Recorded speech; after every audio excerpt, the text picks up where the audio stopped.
Everyone, welcome to the channel Mystic Tarot. ये monthly reading है। June का महीना शुरू हो चुका हुआ है और हम देखेंगे कि एक्वेरियस सन, मून और असेंडेंट लोगों के लिए क्या सिचुएशन रहेगी इस महीने के अंदर। मेरे पास करियर और रिलेशनशिप के लिए अलग-अलग एडवाइस के कार्ड मौजूद हैं। तो स्टार्ट करेंगे हम विद द रिलेशनशिप। रिलेशनशिप में एक ब्रेकअप की सी सिचुएशन है। मुझे लगता है कि एक्वेरियस की पिछले महीने की रीडिंग भी कुछ ऐसी ही थी जहाँ तक मुझे याद है। तो ब्रेकअप की सी सिचुएशन है और इसमें जो बात नज़र आ रही है वो ये है कि एक्वेरियस लोगों ने ही कोई ना कोई ज़्यादती की है जो कि अब उनको बहुत ज़्यादा भारी पड़ रही है। बेसिकली उस टाइम के ऊपर शायद आपने सोचा होगा कि कोई बात नहीं, हो जाता है, ठीक है, दिस एंड दैट, लेकिन अब ये चीज़ इमोशनली आपको बहुत ज़्यादा डैमेज कर रही है और कॉन्टीन्यूसली आप इसके बारे में सोच रहे हैं इसको डील कैसे करना है। जो या आप ये समझ लें कि अगर आपने किसी को हर्ट किया है तो अब आपको ना गिल्ट फील हो रहा है। ये बेसिकली सादी सी बात है। यहाँ पे जो लोग या साइंस जो प्रोमिनेंटली नज़र आ रहे हैं, एरीज़ हो सकता है, लिब्रा हो सकता है, किसी हद तक कैप्रिकॉन या ये हमिद की जो एनर्जी है वर्गो की, ठीक है, और इसके अलावा लियो होने का भी चांस मौजूद है। तो साइंस जो है वो यहाँ पे काफ़ी ज़्यादा मौजूद हैं और ज़रूरी नहीं है कि हर साइन के ऊपर एक पर्सन हो। ये भी हो सकता है कि आपके पर्सन के चार्ट के अंदर एक से ज़्यादा इस तरह के साइंस जो है वो मौजूद हो, अगर ये रीडिंग आपसे रेजोनेट कर रही है। तो रिलेशनशिप जो है वो लगता यही है कि हॉल्ट के ऊपर है और बातचीत नहीं हो रही। आपने बात करना बंद की तो अल्टीमेटली जिस पर्सन के साथ आप डील कर रहे थे उन्होंने भी बात करना बंद कर दी क्योंकि उनके पास कोई और रास्ता नहीं था। लेकिन अभी जबकि ये महीना स्टार्ट हुआ है तो आपको ये फ़ील हो रहा है कि ये वॉर या ये सब झगड़ा या ये लड़ाई या ये नाराज़गी, चाहे आप विन कर गए हैं, चाहे आपने अपनी मर्ज़ी कर ली है, इसके बावजूद आप हैप्पी नहीं हैं, still you are regretting that. और इमोशनली ख़ास तौर पे आपको चीज़ें हैंडल करना बहुत ज़्यादा मुश्किल नज़र आ रहा है। काम तो आप कर रहे हैं, डेली बेसिस के ऊपर कर रहे हैं, लेकिन वो जितना ज़्यादा इमोशनल टॉल है वो आपके नर्व्स जो पे कर रहे हैं वो आपकी जो है ना समझ से बाहर है अब, और आपके लिए वो मैनेज करना मुश्किल है यहाँ पे। तो कॉन्टीन्यूसली आप हर्मिट मोड के अंदर नज़र आ रहे हैं, या कम अज़ कम ये है कि ऑन एंड ऑफ आप बार बार हर्मिट मोड के अंदर जाते हैं कि अब क्या किया जाए, अब कैसे किया जाए।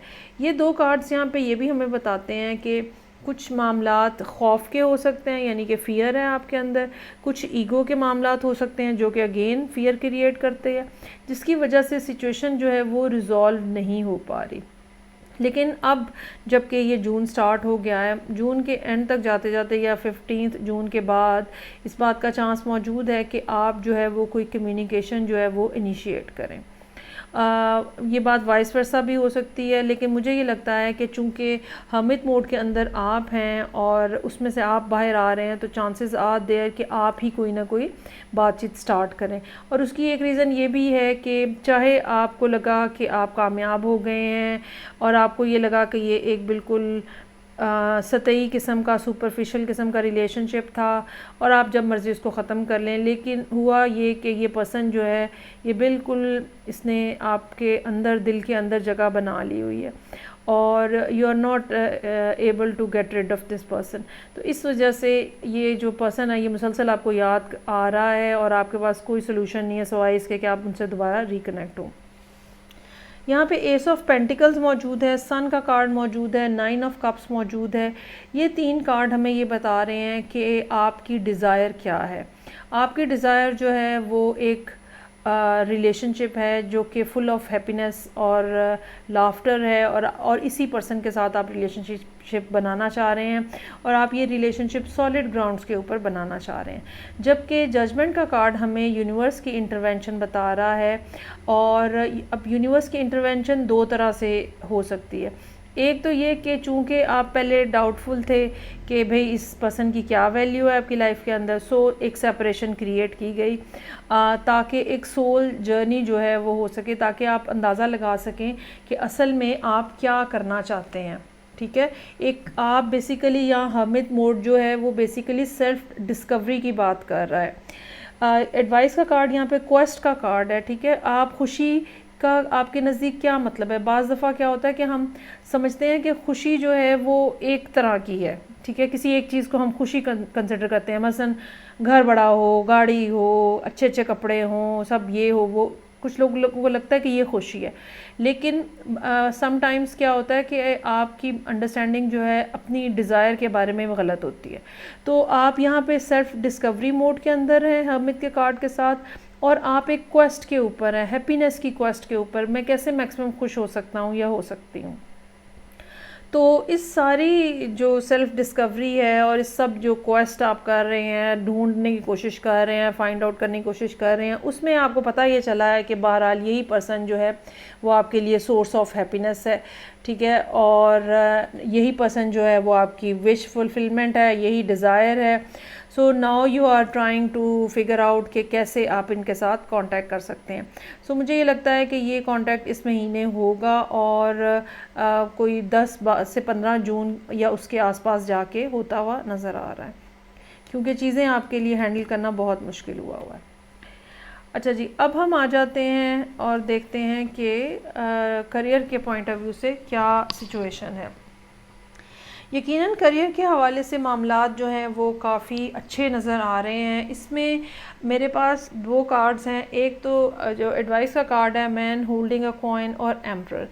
आपकी लाइफ के अंदर कोई ना कोई एल्डर पर्सन या सीनियर पर्सन, चाहे वो एज में सीनियर हैं, चाहे वो रुतबे में सीनियर हैं, मतलब पोजीशन वाइज सीनियर हैं, चाहे वो फाइनेंशियली उन्होंने बहुत ज़्यादा मटेरियल इकट्ठा किया हुआ है, पैसे को खूब कमाए हुए हैं, तो ये पर्सन जो है ये इम्पॉर्टेंट रोल जो है वो प्ले कर रहा है, और ये पर्सन आपके लिए एक ऐसी इन्वायरमेंट क्रिएट करने की कोशिश कर रहा है जहाँ पे आप अर्न कर सकें। लेकिन आप कुछ यहाँ पे डाउटफुल नज़र आ रहे हैं। आपको इस जो अपॉर्चुनिटी यहाँ पे एस ऑफ पेंटिकल्स के साथ है, आपको इसके बारे में कुछ डाउट है, और एक वो जो फीलिंग होती है too good to be true कि ये इतना अच्छा कैसे हो सकता है, वो यहाँ पे नज़र आ रही है। सो आपने, मुझे लगता है, या तो इस अपॉर्चुनिटी को क्लियरली देखा नहीं है, या रिसीव नहीं किया है, या सीरियसली ले नहीं रहे हैं, और आप कॉन्टीन्यूसली हर्मिट मोड के अंदर हैं और अवॉइड कर रहे हैं। यहाँ पे 5 ऑफ सोर्ड्स का कार्ड जो है वो इस लिहाज से इंटरेस्टिंग है। इसमें चांस ये हो सकता है कि पहले भी कोई इसी किस्म की सिचुएशन में आप हों जहाँ पे आपने धोखा उठाया है, तो अब आप जो है, अच्छा, फिर ये बाज़ दफ़ा क्या होता है कि जब फाइनेंशियल सिचुएशन में जब कोई धोखा होता है, बिट्रेयर होता है, तो फाइनेंशियल लॉस भी होता है, और ये भी हो सकता है कि आप उन लोगों में से हों जो पिछला फाइनेंशियल लॉस अभी तक फुलफ़िल करने की कोशिश कर रहे हैं, क्योंकि यहाँ पे 10 ऑफ वॉन्ड्स है, ये एक बहुत डिफ़िकल्ट पोजीशन है, चीज़ें जो हैं आपके लिए हैंडल करना बहुत मुश्किल है, लेकिन आप अपनी पूरी विल पावर के साथ मामलात को आगे चलाने की कोशिश कर रहे हैं और काम को आगे बढ़ाने की कोशिश कर रहे हैं, जिससे साबित ये होता है कि पैसे वैसे कोई नहीं है आपके पास, और आप जस्ट अपनी पर्सनल लेवल के ऊपर जो स्ट्रगल है वो कर रहे हैं आप, और चीज़ें जो है वो सीधी करने की कोशिश कर रहे हैं। अच्छा, मुझे ये लगता है कि आपको अभी चूँकि या तो महीना स्टार्ट हुआ है, और ये भी रीज़न हो सकती है कि ये वाली वो ड्यूटीज़ हों जो कि आप छोड़ के नहीं जा सकते, लेकिन मेरा ख़्याल है कि आप जो है वो second half of the month में जाके आप इस पर्सन को, जो कि आपका दोस्त हो सकता है, कुलीग हो सकता है, फादर, बड़ा भाई, कोई ऐसा पर्सन, मामा, चाचा, कुछ भी हो सकते हैं, जो कि फाइनेंशियली स्टेबल हैं, जो कि सोशली स्टेबल हैं, और वो आपकी हेल्प करने को भी तैयार हैं।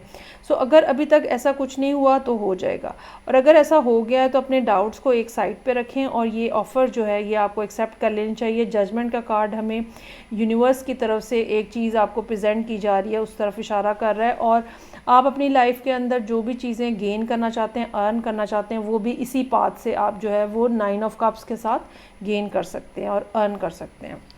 अलबत्ता अगर आपको कुछ डाउट्स हैं, कुछ वरीज़ हैं, तो यकीनन आप जो है आपको कम्युनिकेट करना चाहिए, आपको ये कम्युनिकेशन ख़ुद स्टार्ट लेनी चाहिए, और वो पॉइंट जिसके बारे में आपको कन्फ्यूजन है उसके बारे में आपको इंक्वायरी करनी चाहिए और सवाल जवाब पूछने चाहिए। तो मेरा ये ख़्याल है कि अगर आपके सामने अपॉर्चुनिटी मौजूद है तो आपको वो ज़रूर ग्रैब करनी चाहिए, वो आपके लिए बहुत ज़्यादा बेनिफिशियल होगी। अच्छा जी, ये थी रीडिंग जो कि एक्वेरियस लोगों के लिए थी, sun moon and ascendant. Feedback का मुझे इंतज़ार रहेगा। मैं आपसे नेक्स्ट रीडिंग से फिर मिलूँगी। अपना ख्याल रखिएगा। खुदा हाफिज़।